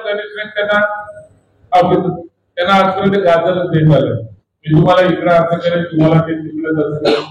मी आज सांगतो, मी आज या ठिकाणी जाहीररित्या सांगतो, जे 40+ आहे ही प्रकल्पग्रस्तांची संस्था आहे. मी आज ठिकाणी जाहीररित्या सांगतो, मी आमदार झाल्यानंतर ही जी 100 एकर जमीन आहे नवी मुंबई महानगरपालिकेची, आणि तिथं स्पोर्ट साठी सुद्धा अजून शासनाची जमीन अजून 60 एकर जमीन अवेलेबल आहे आपल्या घनसोली या ठिकाणी. मला वाटतं ते कांबोडकरांच्या इथे माणगावला तिकडे त्याचं स्पोर्ट्स अकॅडमी तयार झाले. त्याच्यामुळे नाही झालं. पण तिथं आहे पण ते तिकडे नेण्याचं का नाही तर तिकडे शिफ्ट करण्याचं त्यांचं गेलं ते तिकडे मानगावला गेलं. ते इथं करणार होते ते तिकडे झाले. पण त्या ठिकाणी जी 100 एकर जमीन महापालिकेची आहे ते 40+ प्रकल्पग्रस्तांसाठी त्यातील 2 एकर जागा 40+ प्रकल्पग्रस्तांसाठी बाजूला काढून त्या ठिकाणी त्यांचं स्वतःचा क्लब हाऊस म्हणजे 40+ प्रकल्पग्रस्तांचा स्वतःचा क्लब हाऊस उभा असायला पाहिजे. जसं ऐरोली स्पोर्ट्स क्लब आहे, सुनील चौगुले स्पोर्ट्स क्लब आहे, NBSS स्पोर्ट्स क्लब आहे, नेरूळचा स्पोर्ट्स क्लब आहे. त्या धर्तीवरती त्या लोकांना त्यातली 2 एकर जमीन काढून तिथे ते विकसित करून त्यांच्या हातात हँडओव्हर करून त्यांना तिथे क्लब हाऊस तयार करण्यासाठी आणि मैदान तयार करण्यासाठी त्या 40+ वाल्यांना सर्व प्रकल्पग्रस्तांना जागा उपलब्ध करून देणार आहे. म्हणजे मी हे सांगतो काही आदिवासी लोक आहेत त्या नवीन मधील मूळ आदिवासी लोक आहेत त्यांना घरं मिळवून देण्याचा माझा प्रयत्न असणार आहे.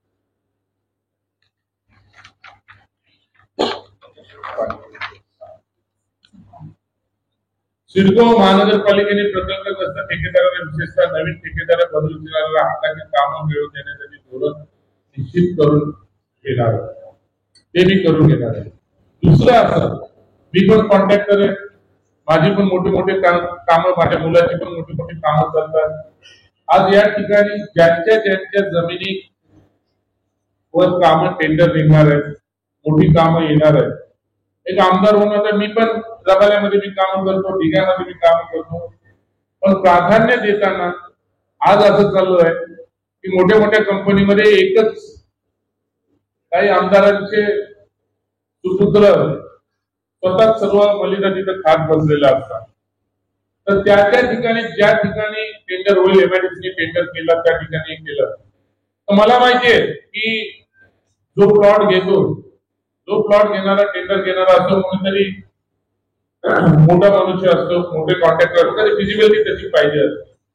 ज्यांना तिची मोठी कामं मिळतील ज्याला कोणाला मिळेल त्याच्या माध्यमातून सब कॉन्ट्रॅक्ट मिळवून देण्यासाठी प्रकल्प ज्यांची तिथे जमीन गेली असेल तिथे ज्यांची जमीन गेली असेल त्या भागात त्या जागेवरती एक आमदार म्हणून तिथं कामं थांबवून केसेस झाले तरी चालतील, कामं थांबवून त्या ज्यांची जमीन गेली त्या ठिकाणी सब कॉन्ट्रॅक्ट देण्याचा सप्लाय देण्याचा पूर्णपणे अधिकार विजय चौगुले करून दिल्याशिवाय राहणार नाही असं मी या ठिकाणी तुम्हाला हक्काने सांगतो आणि मी ते प्रकल्पग्रस्तांसाठी मी करून देणार सांगतो.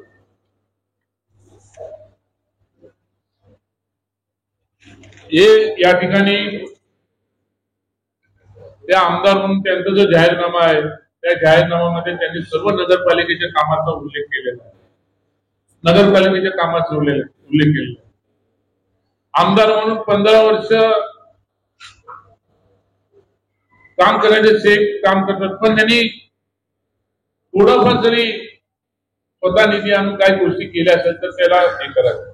माझं म्हणणं आहे की जसं मंदाताईंनी हॉस्पिटलसाठी जागा घेतली बेलापूरला त्या ठिकाणी शासनाच्या वतीने हॉस्पिटल बांधत तसं माझं एक मनोदय आहे की ऐरोलीला या ठिकाणी आता हॉस्पिटलसाठी जागा अवेलेबल करून या ठिकाणी शासकीय हॉस्पिटल तिथं बनवायचं मोठं सिव्हिल हॉस्पिटलच्या धर्तीवरती त्याच्या सायन्स जेजीच्या धर्तीवरती बनवायचं आणि तिथे मेडिकल कॉलेज सुद्धा बनवण्याचा मी ते कुठल्याही परिस्थितीत प्रयत्न करून ते आणण्याचा मी या ठिकाणी प्रयत्न करणार आहे.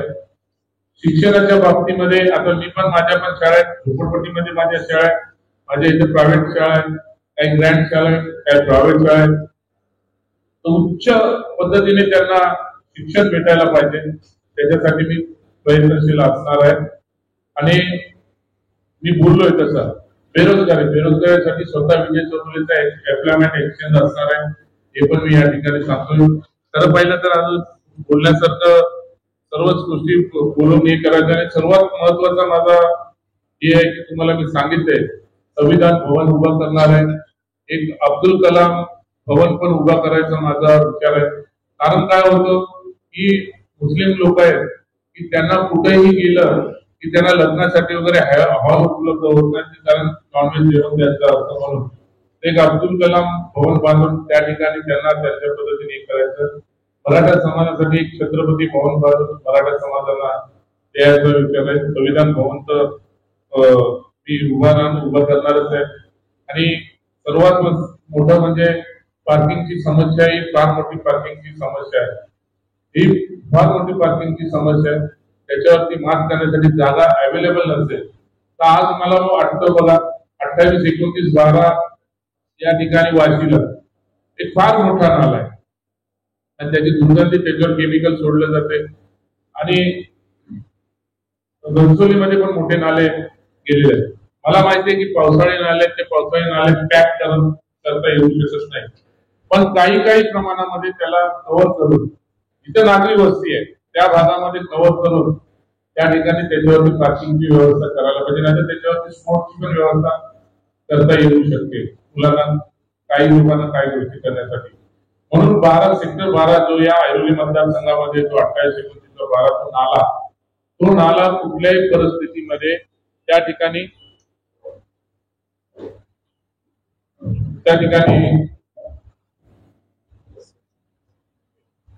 शासनाकडे मला माहिती आहे की नवीन महानगरपालिका पैसे देणार नाही, निधी वगैरे बोलत होत्यानंतर तर त्या ठिकाणी शासनाकडे निधी उपलब्ध करून घेऊन त्या सेक्टर 12 म्हणजे केरळच्या आणि सेक्टर 12 मध्ये 28 सर्व्हिसमध्ये नाला आहे त्याला कव्हर करण्याचा माझा प्रयत्न असेल. त्या लोकांना कुठल्याही परिस्थितीमध्ये मी दिलासा देण्याचा प्रयत्न करणार आहे. या ठिकाणी तुम्हाला माहिती असेल इथं सर्वजण बोलतात की लायब्ररी, UPSC, MPSC या भाषा असतात, पण शासनाच्या मार्फत जमीन घेऊन सेंट्रल लायब्ररी मोठ्यात मोठी तयार करायची. त्याच्यामध्ये UPSC, MPSC आणि बाहेरून येणाऱ्या विद्यार्थ्यांकरता तिथे राहण्याची व्यवस्था होईल का, अभ्यासिका तयार करता येईल का, याच्यासाठी मी माझा प्रयत्न राहणार आहे. आणि सर्व गोष्टी करत असताना विजेची तारा भूमिगत करणं हा महत्वाचा प्रश्न राहणार आहे. आणि मी सांगितलं तसं या सर्व गोष्टी मी करायला तत्पर आहे. विजय चौगुले आमदार झाल्यानंतर या सर्व गोष्टी करणार आहे. मला आतापर्यंत जो माझा अनुभव आहे 10 वर्ष सिडको डायरेक्टर, 5 वर्ष MMRD, 10 वर्ष कॉर्पोरेशन, या सर्व अनुभवाचा उपयोग कसा करता येईल, माझ्या स्वतःच्या फॅमिलीला तो उपयोग न होता माझ्या सर्व जनतेला त्याचा कसा उपयोग करता येईल त्याच्यासाठी मी स्वतः प्रयत्नशील असणार आहे. तर जेवढी धार्मिक स्थळ आहे, मंदिरं असतील त्याला अनाधिकृतपणे गंदी केली जाते. जे धार्मिक स्थळ आहे त्याच्यामध्ये भावना लोकांच्या गुंतलेल्या आहेत, त्याला जे अनाधिकृतपणे त्याला जो ठप्पा बसलेला आहे तो ठप्पा काढून त्या धार्मिक स्थळाला अधिकृत करण्याची जबाबदारी सुद्धा माझी असेल. मी परत एकदा तुमच्या सर्वांचा आभार मानतो. भरपूर वेळ तुमचा मी घेतलेला आहे. आपण सांगतात या ठिकाणी मी महत्वाचा विषय या ठिकाणी तुम्हाला भेटतो त्याच विषयावर मी येतोय. मी एक ऍफिडेव्हिट तयार केलेला आहे. एक हा माझा ऍफिडेव्हिट आहे, हा ऍफिडेव्हिट घनसोली येथे 4 वेळा बौद्ध विहार तोडला गेला. 4 वेळा बौद्ध विहार कडाऱ्यामध्ये तुम्ही इकडे वर तुम्ही घनसोली येथे एक बुद्ध विहार होतं, ते 4 वेळा तोडलं गेलेलं. 4 वेळा तोडलेलं बुद्ध विहार, ते बुद्ध विहार म्हणजे चौगुले आमदार झाला की त्या ठिकाणी सिडको मार्फत सोशल फॅसिलिटीच्या माध्यमातून जागा घेऊन त्या ठिकाणी त्यांना कुठल्याही परिस्थितीमध्ये बौद्ध विहार बांधून देणार असं मी इथल्या संस्थेला हे माझं मी ऍफिडेव्हिट दिलं.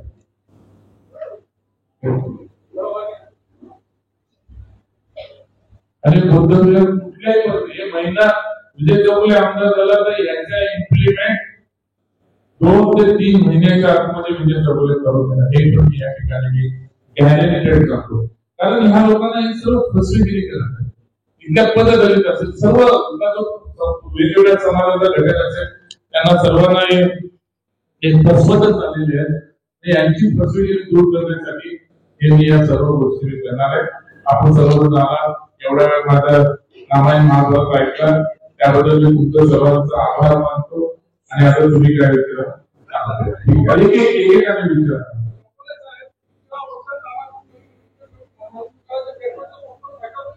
काय करणार हे बघा, माझ्या वचननाम्यामध्ये मी तुम्हाला एक विषय माझा बोलायचा राहिलाय. कारण मेट्रो अवेलेबल करायला जी जागा अवेलेबल पाहिजे असते ती जागा आज आपल्या कंजेस्टेड रोड आहे. म्हणून वाशी पासून कोपरखिरणा ते पाम बीच रोड म्हणजे ते मला राहून गेला मला बोलायचं. सॉरी, वाशीच्या खाडी बरं केलं तुमच्या विषय काढला तो वाशीचा जो ब्रिज आहे त्या ब्रिजला लागून वाशी पासून जे सेक्टर 1 पासून आतमधून लोकांना कोपरखिरण्याला यायला लागते. येताना दीड 2 तास जातो. घनसोलीपर्यंत यायला दीड 2 तास जातो. कोस्टल रोड वाशी पासून ते घनसोली पाम बीच रोड त्याला टच करून गेला. त्याच्यासाठी तो प्रस्तावित सुद्धा मी दिलेला आहे. हे मी तुम्हाला सांगतो, कारण घनसोलीच्या लोकांना ट्रॅफिक मध्ये यायला लागते, बाकीच्या लोकांना ट्रॅफिक मध्ये यायला लागते. म्हणून तो भागाचा जो कोस्टल रोड तिकडनं तो घेणार आहे. मेट्रो त्या भागातूनच अवेलेबल व्हायला पाहिजे. कारण मेट्रोला टाकताना मधले जे रोड्स आहेत काम करताना तेवढे मोठे रोड अवेलेबल पाहिजे. पाम बीच रोडला जो आहे घनसोलीच्या पाम बीच रोडला मेट्रो होऊ शकते, पण आपण सेक्टर 1 पासून 14 पर्यंत घेतला कोपरखिरण्यापर्यंत आला तर तिथं मेट्रोला प्रॉब्लेमेटेड होऊ शकतो. म्हणून तो तिकडनं बाहेरून म्हणजे रेल्वे स्टेशन पासून तो बाहेरून तिकडनं जसं MIDC मधून तसं अवेलेबल करताय तो सुद्धा माझा प्रयत्न चाललेला आहे. हा हे प्रयत्न हे कोस्टल रोडचा 100% म्हणजे माझ्या माहितीप्रमाणे त्याचा टाउन नगर रचनामध्ये त्याचं इम्प्लिमेंट सुद्धा त्यांनी प्लॅनिंग करायला सुद्धा घेतलेली आहे. आमदार झाल्या हे शासनाच्या मार्फत कुठल्याही परिस्थितीमध्ये मी तो कोस्टल रोड वाशीला टच तो घनसोली पाम बीच म्हणजे बाहेरच्या बाहेर आपल्याला बाहेरच्या तिथून मग तुम्हाला एंट्री आतमध्ये यायला वगैरे कारण हा कंजेस्टेड पूर्णपणे रोड हा कंजेस्टेड झालेला आहे. म्हणजे तो तिकडनं जॉईंट झाला म्हणजे तुम्ही इकडे कल्याण डोंबिवलीकडे पण जाऊ शकता कोपरखिरण्याला टच होऊन आणि इकडे म्हणतो कोस्टल रोड तो कुठल्याही परिस्थितीमध्ये करू नका. दुसरा असं आमच्या पाऱ्या बंद केल्या कोणी बंद केल्या हे तुम्हाला मी सांगायची गरज नाही. म्हणजे तो प्रकल्प असताना एवढा मोठा घात आहे त्याच्यावरती आघात आहे की या आमदाराच्या पीएच्या पुतण्याने तो इन्व्हायरमेंट वाल्याला कंप्लेंट करून हरित वाल्यांना कंप्लेंट करून आमच्या प्रकल्पग्रस्तांच्या सर्वांच्या पाऱ्या बंद करून टाकल्या. आणि ही काळ्या प्रकारची पाणी त्याच्यामध्ये त्यांनी करोडो रुपयाची मागणी केली. हे त्यांनी कोणाला सांगितलं या आमदाराकडे हे पावेवाले सर्व लावून आले. पण आम्ही लोकांनी त्यावेळेस आता पण शेवटच्या टप्प्यापर्यंत सिडकोने युनिव्हर्सिटी दिल्या सर्व केलेल्या फक्त इन्व्हायरमेंटमुळे तो प्रॉब्लेम झाला आणि कॉलेजचं तसंच पुढचं रिन्युएशन थांबले गेले. पण या ठिकाणी आमच्या प्रकल्पग्रस्तांच्या सर्व कॉलेजवाल्यांनी 132 हेक्टर जमीन फॉरेस्टला सिडकोला फॉरेस्टच्या अगेन्स्ट 132 हेक्टर जमीन आपल्या मानगाव वगैरे त्या साईडला आणि कॉलेजवाल्यांनी ती विकत घेऊन दिली आणि त्याच्याबरोबर सेंट्रल गव्हर्नमेंटला 12 करोड रुपये त्यावेळेस ते झाडं लावून मेंटेन करण्यासाठी आम्ही त्या ठिकाणी पैसे सुद्धा कॉलेजवाले मी पण त्या कॉलेजवाल्यांमधला मी पण एक ओनर आहे त्याच्यावर. तर त्या ठिकाणी जी जेवढी झोपडपट्टी आहे मागच्यासाठी कॉलेजवाल्यांची ती झोपडपट्टी आहे क्लस्टरच्या माध्यमातून आता ती जी 132 हेक्टर जमीन जी आहे जर कॉलेज बंद करायच्या असतील आता खारघर तुटे कधी कोण येतो त्या ठिकाणी दळणवळणाची साधना वाढणार आहे. तर आम्हाला माझं म्हणणं एवढंच आहे की ती 132 हेक्टर जमीन आम्ही घेऊन दिलेली सिडकोची तर त्याचा मोबदला आम्हाला प्रकल्पग्रस्त कॉलेजवाल्यांना भेटायलाच पाहिजे. म्हणून कॉलेजवाल्यांसाठी तिथे जागा रिझर्व करून घेणं म्हणजे उदरनिर्वाहासाठी. तर आमच्या 15 एकर कॉलेज 10 एकर कॉलेज तिथून आम्हाला अर्धा का एकर 1 एकर का आम्हाला भेटलं ते करून द्या आणि बाकीच्या उर्वरित जागांमध्ये झोपडपट्टीवाल्यांसाठी क्लस्टर लागू करावा अशी माझी तिथे मागणी असावी आणि ते मी पूर्ण करून घेणार.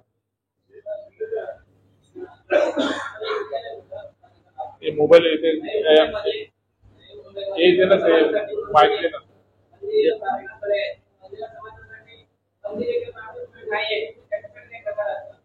मी बोललो ना प्रार्थना स्थळांना मी प्राधान्य दिलं आहे. पण सर्व समाजाची वडार समाजासाठी पण कोळी आणि समाजासाठी पण भूमिका होणार आहे. हे मी एक वेळेस या ठिकाणी लोणावळ्याला जायला लागते एक वेळेला या ठिकाणी प्रथम असताना एखादी संस्था असेल तर त्याच्या मार्फत एक वेळेसाठी सुद्धा मोठं मंदिर बांधण्यासाठी जागा अवेलेबल सर्व समाजात आमदार झाल्यावर तुम्ही भवन उभारणं आणि कुठे उभारणं याच्यावर जास्त लक्ष केंद्रित केलेलं आहे का? हे शहर आंतरराष्ट्रीय दर्जाचा कसा होणार त्यासाठी आंतरराष्ट्रीय दर्जाचे प्रकल्प कधी तुम्ही आणणार याचा विचार एक लोकप्रतिनिधी का करत नाही? आम्ही सर्व आंतरराष्ट्रीय दर्जाचं करा केला. मला आता माझ्या आयडियोलॉजीमध्ये काय चाललंय माझ्या आयडियोलॉजीच्या लोकांना काय पाहिजे याच्यावरती माझं भर आहे. आंतरराष्ट्रीय दर्जाचं आणण्यासाठी जर माझ्याकडे जागा अवेलेबल आता या एमआयडीसी मध्ये तर कुठे मी भवन बनवणार आहे. एमआयडीसी मध्ये आता इंडियन आयटी सारखे मोठे डेटा सेंटर सारखे मोठे आलेले आहेत. मी तिथं नाही मागणी करत जिथं जी लोक राहतात ज्यांची मागणी आहे तिथे बोलत त्यांच्यासाठी मी आंतरराष्ट्रीय दर्जाचा मी बोलतोय. कोस्टल रोडचा बोललो मी विषय घेतला तो आणणार आहे. एक असं सायन्स जे सारखं मोठं हॉस्पिटल शासनाचं हॉस्पिटल या ठिकाणी अवेलेबल असायला पाहिजे ते आणणार आहे. मला जिथं काय करायचं ते मी करायला पाहिजे. तिथे जागेची पण अवेलेबिलिटी मला बघायला पाहिजे. छोटे छोटे जिथं बसते तिथे ते मला करायला लागणार. एकनाथ शिंदेचे दोन शिलेदार एक विजय चौगुले तुझे नाटा या नावाचे कारण होते तो हंसका जोडा म्हणून त्यांचा उल्लेख केला जात होता. त्या दोघांनी बंडखोरी केली आणि उमेदवारी अर्ज दाखल केलेला आहे. एकाने प्रेशर उत्तर घेतलं एकाने शिट्टी घेतली पण त्या उत्तराला जर शिट्टी लागली नाही तर त्याचं प्रेशर कसं डेव्हलप होणार? बघा बंडखोरी आम्ही केलेली नाही. मी हेच कधी बोलतो आणि मी कधी बोलत जातो. बंडखोर कोण? बापाने इकडे कमळाचं निशाण घेतलं मुलाने तिकडे तुतारी घेतली मग मी बंडखोर तर ते बंडखोर. पक्षाची बेईमानी कोणी केली? त्यांनी केली. पक्षाची इज्जत वाचायला पासून विजय चौगुले होता. या जनतेला जे नकारात्मक जे मुवमेंट आले आणि जनतेच्या मनामध्ये यांच्यावरती नकारात्मक एक पॉझिटिव्ह एनर्जी त्यांच्यावरती तयार झाली. त्यांना विरोध करण्यासाठी हा विजय होता. त्यांनी नव्या मंत्र्याला जनतेला गृहीत धरून म्हणजे बापाने इथं कमळ घ्यायचं मुलाने तिथं तुतारी घ्यायचं. अरे काही ठिकाणी तर त्या दिवशी फॉर्म भरला नाही इथे एकाने आमच्याकडे मला वाटतं अंकुश कदमने तो फोटो जाहीर केला होता दाखवला होता. आयोजित होता तेव्हा त्याच्या गळ्यामध्ये आमच्या बीजेपीचा होता आणि तिथं मुलाचा फॉर्म भरताना त्याच्या गळ्यामध्ये आमच्या तुतारीचा होता. आता पण परिस्थिती तीच झाली. आता इथले काही कार्यकर्ते त्यांचे कार्यकर्ते एका खिशामध्ये कमळ ठेवतात आणि एका खिशामध्ये तुतारी ठेवतात. झू क्रॉस केला तिथून कमळ लावून जायचं झू क्रॉस केला कमळ खिशात ठेवायचं तिथून तुतारी काढून लावायची तिथं पुढे जायचं. हे बंडखोरी आम्ही नाही केलेले. काय बोलतात विचारधारा हे ज्यांनी विचारधारा आता मांडले ना तुमच्या समोर त्या विचारधाराला विचारा तुमची विचारधारा अशी का स्प्लिट झाली. हे विजय चौगुलेंनी आयबीएन लोकमतवरती इंटरव्ह्यू दिल्यानंतर सच मारून त्यांना काही लोकांना इंटरव्ह्यू द्यायला लागली. त्यांना झगडे झाले आणि हे झाले ते झाले म्हणून द्यायला लागले. काय बोलताय? घरवापसी माझं घर आणि माझं कुकर हेच माझं वापस दिलं. मी बघणार कुकरमध्ये कसं कसं अन्न शिजवायचं आणि काय करायचं. मला शेवटी लोकांचं हित बघणं मला महत्वाचं आहे आणि मला जे लोक मला निवडून देतील त्यांचा तोल मी मानणार. ते मला बोलतील इकडे जाता इकडे काय ते बोलतील मला तिकडे जाता तिकडे जनतेचा तोल मी महत्वाचा मानणार. मला ऍज अ विजय चौगुलेला निवडून देताना सर्वसामान्य जनता माझ्या पाठीशी उभं राहणार आहे. त्याला मला सर्व काका ते देत आहेत तर मला त्यांना जाती धर्माची लोक सर्व जाती पाठीच्या पलीकडे जाऊन मला लोक मदत करणार प्रकल्प म्हणून मी त्यांचा विचार करतो आणि ते जे सांगतील ते मी करणार. निवडणुकीत प्रमुख्याने जाते निवडणुकीमध्ये सर्व तो आणला जात आहे की एरोलीचा बिहार व्हायचा नसेल आयुर्वेदिक काय एरोलीचा बिहार होऊ शकतो अशी भीती दाखवून प्रचार केला जातो ग्रामसभा. आता हा बिहारी लोकांचा अपमान आहे. जे तो प्रचार करतात तो बिहारी लोकांचा अपमान आहे. आणि मला बिहारचा काहीच संबंध येतो. आयुर्वेद बिहार कोण करणार आहे जनतेला माहिती आहे. कोणी गेला की जनतेला माहिती आहे. मी सांगायची काही गरज नाही. उलट बिहारी लोकांचा ते अपमान करतायत. असं मग जो प्रचार करत असेल ना आयुर्वेद बिहार करायचं का तर ते जनतेचा अपमान आहे. माझ्या माहितीप्रमाणे ते सर्वात जास्त कोणकोणामध्ये बिहारी लोक करतात. जाऊ त्याचा सर्वे करा म्हणजे तुम्हाला ते समजेल. म्हणजे त्यांचाच अपमान होतोय ते न बोलतो.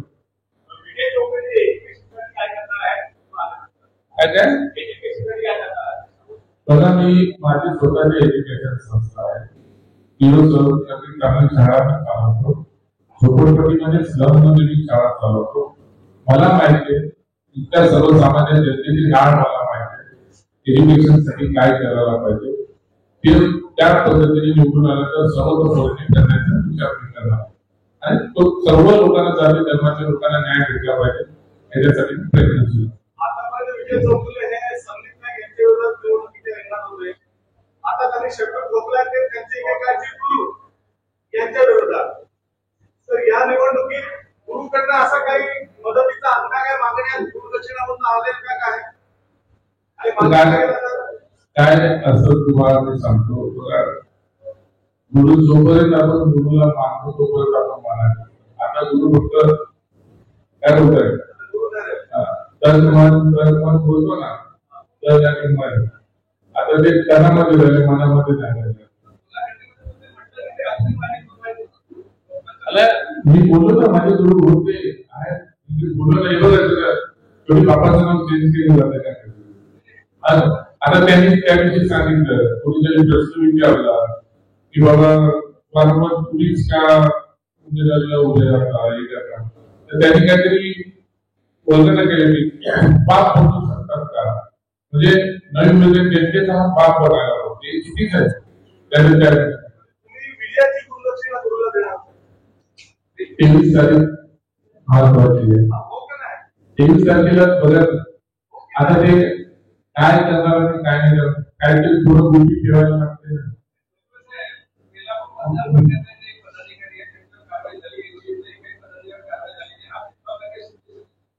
बघा इथली परिस्थिती वेगळी आहे.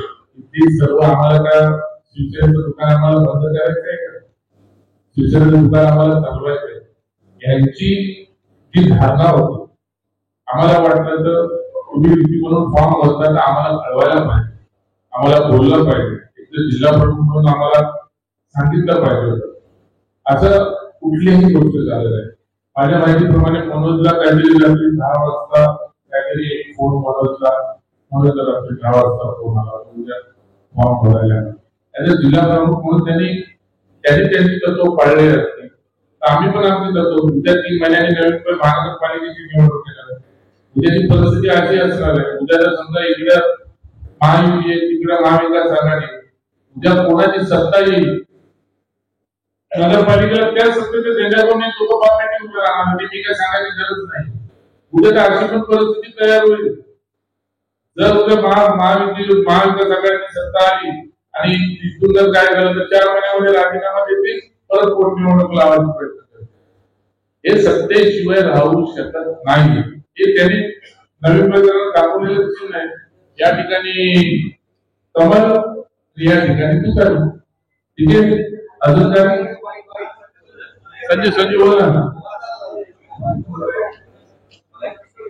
बोल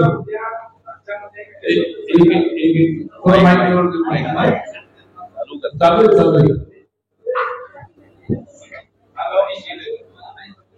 हॅलो राज्यात संघटनेची सरकार आली आणि महाविकास आघाडीला महाविकास आघाडीला